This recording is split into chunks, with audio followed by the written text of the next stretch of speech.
हाय so finally एक last month यहाँ पर बच गया है, बोर्ड एग्जाम्स नजदीक आ चुके हैं। डेट्स इन द मिरर या objects in the mirror are closer than they appear. So आज की ये वीडियो आपके लिए गूगल मैप्स के तरह हेल्प करेगी। जैसे जब हमें डेस्टिनेशन पे जाना होता है तो पहले हम मैप में उसकी लोकेशन डालते हैं, फिर हमें रास्ता दिखता है। सो आज के इस वीडियो में मैं आपको इस आने वाले एक महीने का रास्ता किस तरीके से आपको चुनना है उसके बारे में बताऊंगा। So let's start.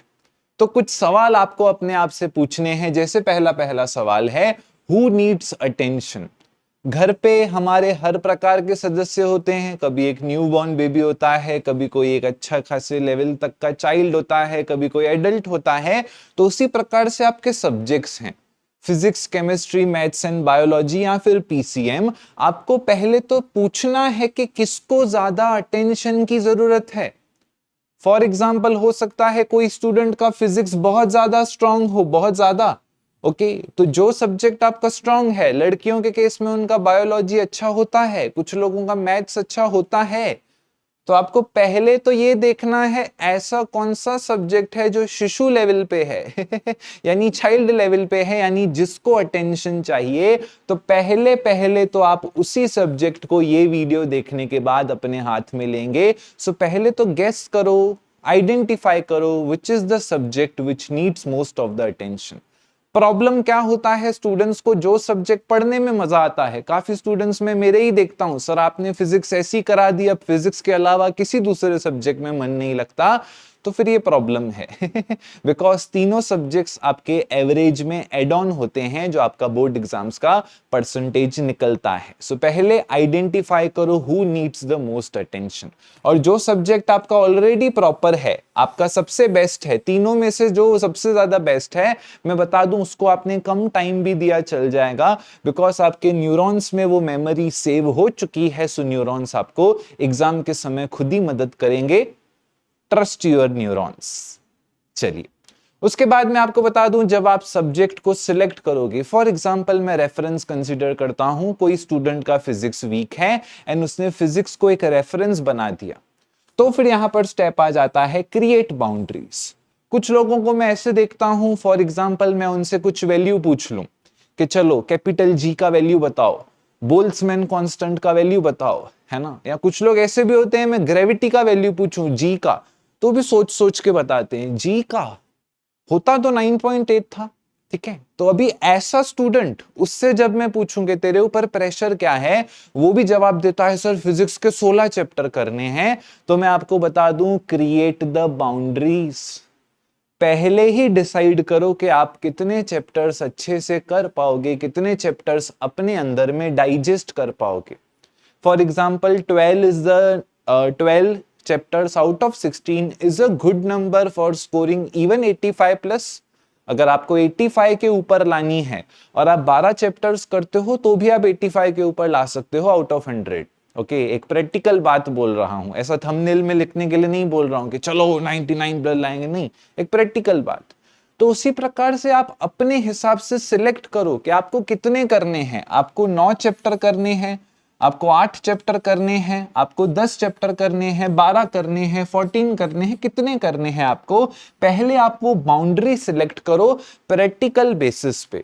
तो क्या होगा, आपका आधा प्रेशर कम हो जाएगा। फॉर एग्जाम्पल आप डिसाइड करते हो कि चलो यार मैं 8 चैप्टर करने वाला हूं, फॉर एग्जाम्पल उसमें से 8 में से 3 चैप्टर आते हैं, तो नाउ यू मेंटली नो कि अच्छा अभी मुझे 5 चैप्टर और करने हैं, तो मैं अभी 5 चैप्टर एकदम फोकस करूंगा, पहली बार अच्छे से पढ़ूंगा। तो बाउंड्री बनाओ, बाउंड्री पहले प्रैक्टिकली खुद का शक्ल आईने में देख के एक सेल्फ टॉक करके डिसाइड करो कि कितना करना है ना। तो क्या होगा, ये अनवांटेड जो 16 चैप्टर आप कंसीडर कर रहे हो अपने प्लानिंग में, कि इसका 16 चैप्टर उसके 16 चैप्टर, तो वो अनवांटेड स्ट्रेस आपका हट जाएगा। तो कभी भी क्रिएट द बाउंड्री। तो पहले आइडेंटिफाई करो सब्जेक्ट जिसको अटेंशन चाहिए, फिर उसके बाद यहां पर आप बाउंड्रीज क्रिएट करो। बाउंड्रीज क्रिएट आप तीनों सब्जेक्ट्स में करो, पीसीएम में, और देखो एक हेल्दी बैलेंस रुक रहा है क्या। फॉर एग्जाम्पल आपने केमिस्ट्री में 16 में से 16 किए, आपने डिसाइड किया मैं पूरा सिलेबस करूंगा, और फिजिक्स में आप सोच रहे हो 8 चैप्टर करूंगा, तो केमिस्ट्री के 2 हटा के फिजिक्स में ऐड कर दो, बिकॉज पेपर में ऑप्शंस रहेगा। तो केमिस्ट्री में आप ऑप्शंस में से बहुत अच्छा स्कोर ला पाओगे, फिजिक्स का क्वांटिटी बढ़ा दो। तो बेसिकली आप देखो कि एक हेल्दी बैलेंस क्रिएट हो रहा है क्या। तो स्टेप नंबर 2 हमारा हो जाता है create your boundaries. Third step, sir पढ़ाई में मन नहीं लग रहा, सर पढ़ाई हो ही नहीं रही है, सर जैसे जैसे एग्जाम नजदीक आ रहा है पढ़ाई में तकलीफ हो रही है, सर पहले मैं बहुत अच्छा पढ़ाई करता था अभी पढ़ाई ही नहीं हो रही है। So this is the answer, gain momentum. आपको मोमेंटम गेन करने की जरूरत है। मोमेंटम कब आता है? कब आता है मोमेंटम? जब हम एक ही चीज करें। मैं एक्टिवा चला रहा हूं, एक्टिवा में रेस देता जाऊं, मोमेंटम आ जाएगा। तो मोमेंटम गेन करने का प्रैक्टिकली तरीका क्या होता है? प्रैक्टिकली मोमेंटम गेन करने का तरीका होता है एक ही सब्जेक्ट को कंटिन्यूअसली पढ़ो। ओके, एक ही सब्जेक्ट को क्या करो, एक ही सब्जेक्ट को आप लोग कंटिन्यूअसली पढ़ो। क्या करो? एक ही सब्जेक्ट को आप लोग कंटिन्यूअसली पढ़ो, कंटिन्यूअसली, तभी ही मोमेंटम आएगा।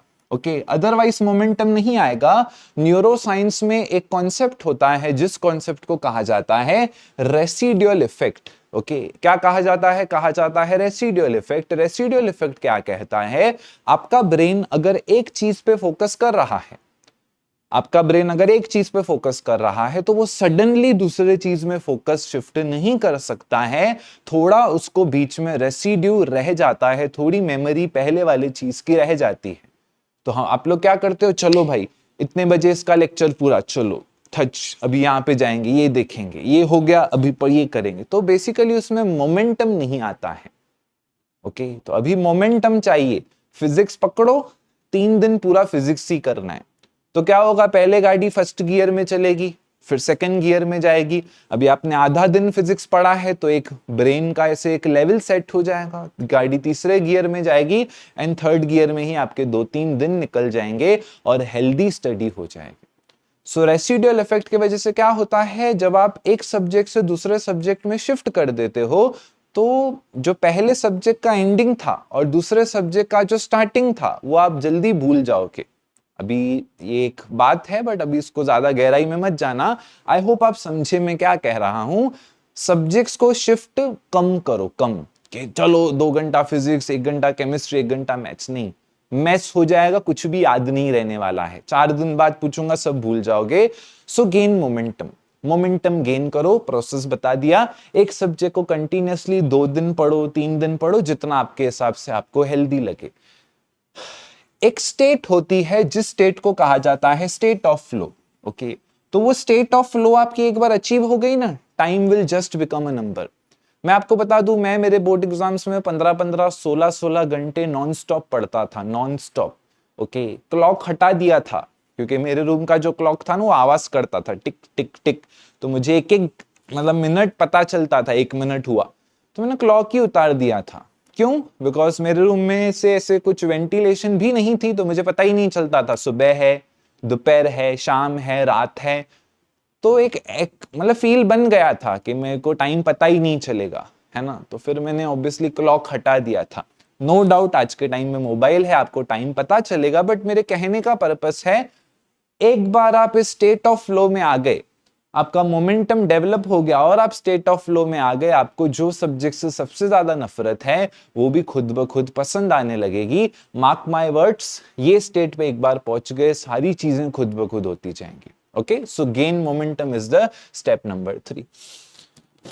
बोर्ड एग्जाम्स में सिर्फ और सिर्फ थियोरी नहीं है, 30 मार्क्स के यहां पर प्रैक्टिकल भी हैं, तो प्रैक्टिकल्स की थोड़ी कदर करो, प्रैक्टिकल्स की थोड़ी रिस्पेक्ट करो, प्रैक्टिकल्स के लिए थोड़ा प्रिपेयर करो। एक दिन ही सही आप देखो आपके कॉलेज में क्या कराया है।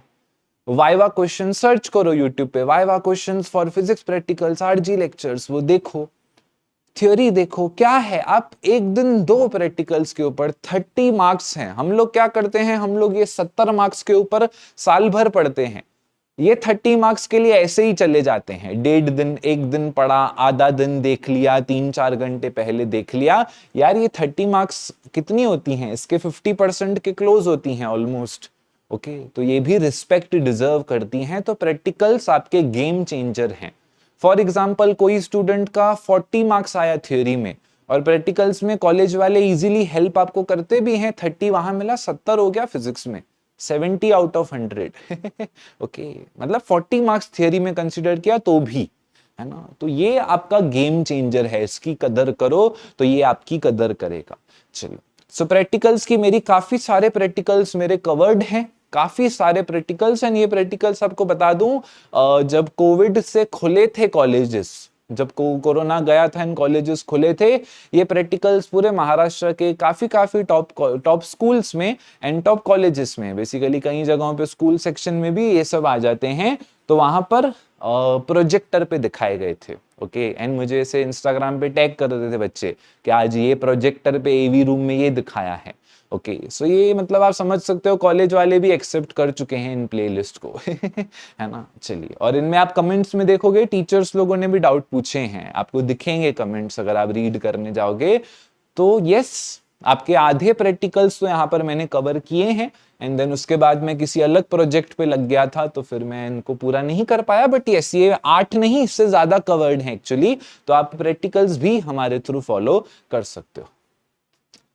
मोशन वर्सेस एक्शन, मुझे 99 लाना है, अभी से चालू किया 99 आएगा क्या?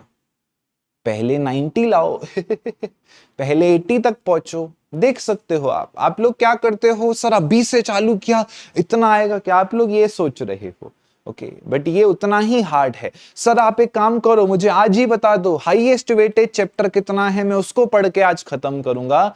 मेरे भाई, जो हाईएस्ट वेटेज चैप्टर होगा उसमें बेसिक्स भी समुद्र जितने लगेंगे और वो कॉन्सेप्चुअल भी होगा, है ना। क्यों पढ़ना है हाईएस्ट वेटेज चैप्टर? छोटी छोटी चीजें ही हैं जो पेपर आपका 70 मार्क्स तक का पहुंचा देती हैं, राइट। तो it is the always small things which matter. आप करते रहो, आप ऐसा स्टेगनेंट होके प्लानिंग मत बनाओ। काफी लोग क्या करते हैं, काफी लोग बनाते हैं ये प्लान वो प्लान, ऐसा प्लान, ये कर दूंगा वो कर दूंगा, पूरा ऐसा बनाते हैं कि अभी ये करूंगा, उसके बाद ये करूंगा, इसके बाद ये, उसके बाद वो, फिर बोलते हैं सर मैंने बहुत तगड़ा प्लान बनाया था बट मेरा प्लान काम ही नहीं किया। सो अगेन, ब्रेन का एक स्ट्रेटेजी होता है। जब आप बहुत ज्यादा प्लानिंग करते हो, आप सोचते हो ये ऐसा करूंगा वो वैसा करूंगा, तो ब्रेन आपको पागल बनाता है ये सोचते हुए कि देखो आप कितने ज्यादा सीरियस हो, आप इतने ज्यादा सीरियस हो कि आपने 1.25 घंटा प्लान बनाया। तो ऐसी ब्रेन की स्थिति को कहा जाता है स्टेट ऑफ मोशन, जिसमें आपको लग रहा है आप काफी चीजें कर रहे हो बट रियलिटी में प्लानिंग ही हो रही है। बट अभी लास्ट 1 मंथ पड़ा है तो हमें चाहिए state of action. State of action मतलब ज्यादा ये प्लानिंग बीनिंग ये सब बनाने का कोई मतलब नहीं है। Time डिनोशन is the key. समय ज्यादा दोगे चीजें होती जाएंगी, पता भी नहीं चलेगा। Time डिनोशन is the key, I repeat, है ना। एक्शन मोड में लाना है ब्रेन को, ना कि ये सब चीजें करता है। आप देखो, ये मेरी पहली स्ट्रेटेजी है इस बैच के लिए, मैंने नहीं डाला है, आप नोटिस करो यूट्यूब पे नहीं डाला है मैंने, राइट। क्योंकि पता है हार्डवर्क से ही चीजें आगे आती हैं, हाँ, बट थोड़ा सा गूगल मैप का गाइडेंस भी जरूरी है, राइट। चलिए, सो ब्रेन देखो आपका मोशन स्टेज में तो नहीं है। जो लोगों को कंप्लेन होती है कि सर हम प्लान तो बनाते हैं बट हमारा प्लान कभी खत्म नहीं होता, कभी सक्सेसफुल नहीं जाता, सो ब्रेन को एक्शन मोड में लाओ और आप ध्यान से देखो, छोटी छोटी चीजें ही आपको आगे लेकर जाएंगी। बोर्ड एग्जाम्स के पेपर में 10 मार्क्स के एमसीक्यूज हैं, छोटे हैं।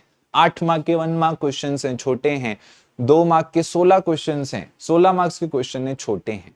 It is always the small things which makes the impact. फिर काफी लोगों को लगता है सर यार मुझसे गलती हो गई, सर मुझे बहुत रिग्रेट हो रहा है, सर मेरा दिल भारी है, मेरा मन भारी है, मुझे पछतावा हो रहा है कि टाइम निकल गया है, टाइम फास्ट बहते जा रहा है, सर 1 महीना आगे बचा है, काश मेरे पास ज्यादा टाइम होता तो।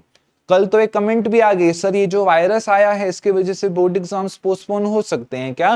तो अगेन आप खुद के मन को खुद ही पागल बना रहे हो। सो time is not the problem, okay, time is not the problem. कौन बनेगा करोड़पति में? जो आए थे middle class, lower middle class लोग, जो करोड़पति वहां से बने, ओके, उसके बाद सब वापस लोअर मिडिल क्लास पे ही शिफ्ट हो गए थे। So money was not the problem, mindset was the problem. उसी प्रकार से time is not the problem, focus is the problem. आपने सुना होगा इंजीनियर्स लास्ट मोमेंट पे पढ़ के लास्ट मोमेंट पे ये करते हैं, वैसा करते हैं, वैसा करते हैं। और बड़े बड़े जो मूवीज भी देखो, एंटरप्रेन्योर स्टोरीज भी देखो, लास्ट मोमेंट चीजें हम सुनते आए हैं।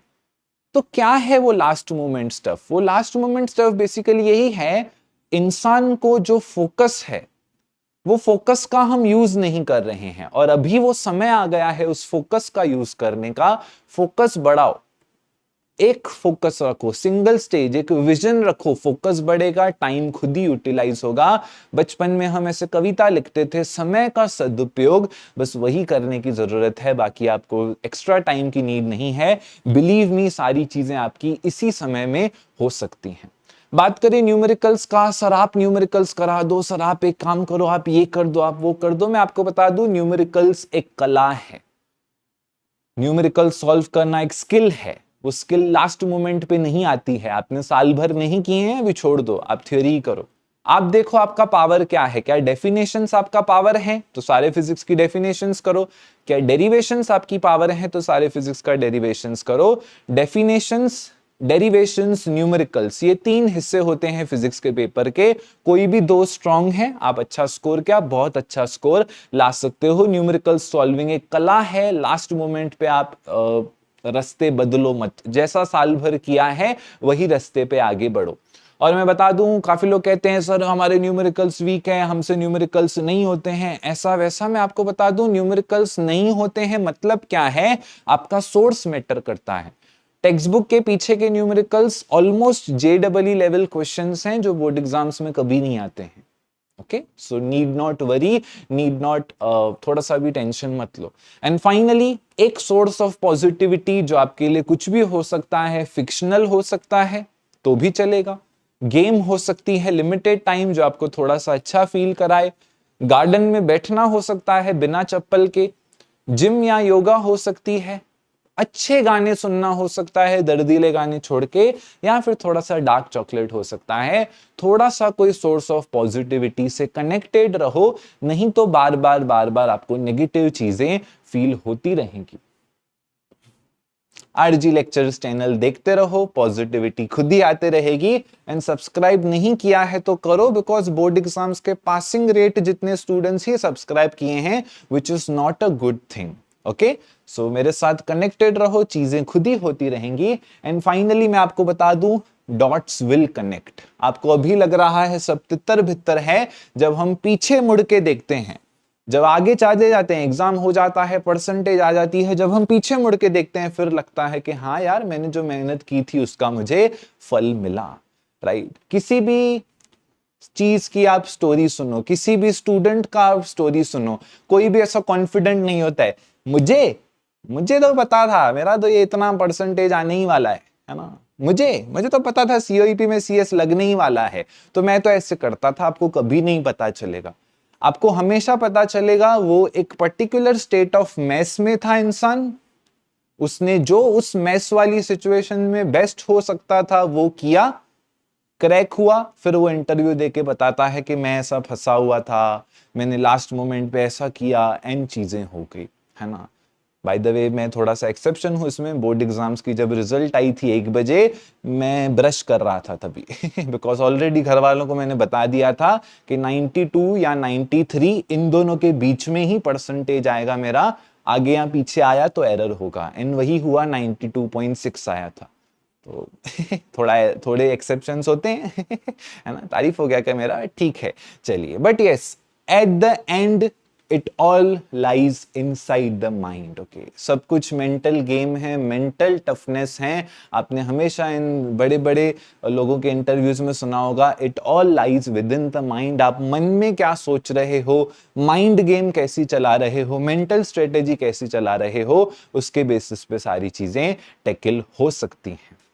सो फर्स्ट पॉइंट से स्टार्ट कीजिए, सब्जेक्ट ढूंढिए जिसमें सबसे ज्यादा अटेंशन चाहिए, एंड उसकी बाउंड्रीज बना के धीरे धीरे चीजें अपनी कवर अप करते जाइए। Wish you the best. विजयी भव।